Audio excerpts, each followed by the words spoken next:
Kalipay sa plantita. So karon dili na gyud siya bugnaw no. So mo na nakakuan ko naka t-shirt aning gawas. So mo ni akong strawberry update ako siyang gibalhin.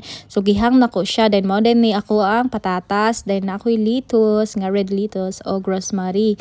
So ginamix na ako na siya guys kay ako natanawan mas nindot siya i-mix ang imong mga tanom.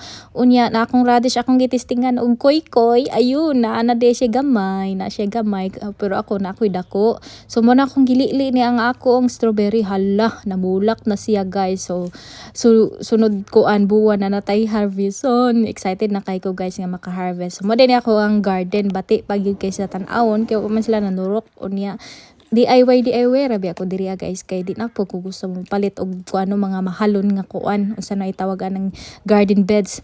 So mo na ako ra gabuhat-buhat nya butangan pud akong screen kay ahak man namon gud may pato good ko hot don pug kaon. So akong spinach ready na siya.